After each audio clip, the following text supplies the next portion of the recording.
Stanley Hollywood and Washington exist in a constant, contested relationship, but the Weinstein case is bigger than partisan politics, he says. Weinstein, probably the greatest single movie producer of the last 30 years, stands accused of sexually harassing, abusing and raping women.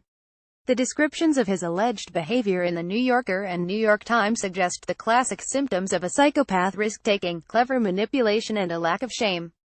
In a recording reportedly made as part of a police sting, Weinstein can be heard threatening and begging an Italian model to enter his hotel room.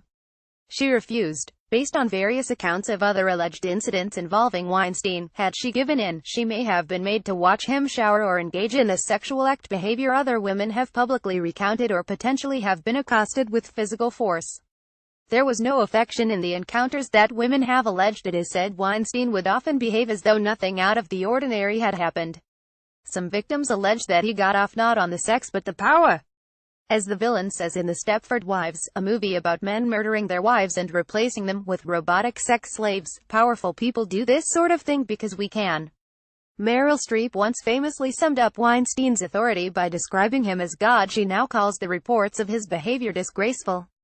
And there's a temptation when talking about any kind of Hollywood scandal to see it, dismiss it, even as a Hollywood thing, typical of a place that is at once glamorous and seedy, titanic and small.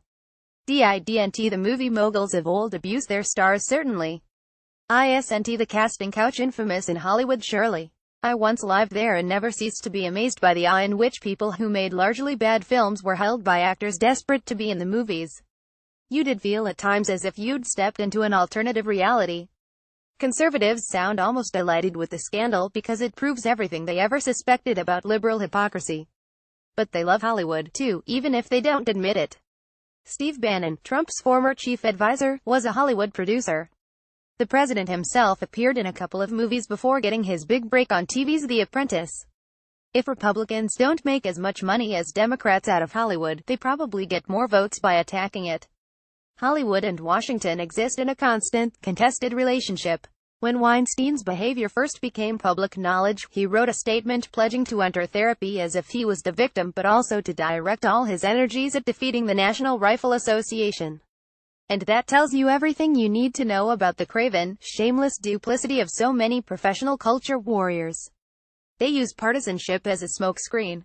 Christian conservatives will ignore the president's well-documented affronts and attitudes toward women because, well, he's on their side. Weinstein desperately tried to avoid becoming a social pariah by reminding the Democrats that, for all his faults, he was one of them. Now conservatives demand that Hillary Clinton face some sort of punishment for associating with Weinstein, as if, as with her husband's infidelity, she was sort of responsible for what he did. Politics distracts from the simpler, more important moral questions. Weinstein is a straightforward case of a rich man being tolerated for too long. My time in Hollywood taught me that movie people are often mad and egotistical, definitely, but every bit as vulnerable as the rest of us. In those moments when Weinstein allegedly humiliated his victims, they suddenly ceased being the stars we objectify and revealed themselves as full human beings reacting with terror in most cases, resistance in a few. Read their accounts, and you'll see that Weinstein matters not because it's a Hollywood story, but because it's an everyday story that happens in every part of our deeply flawed society.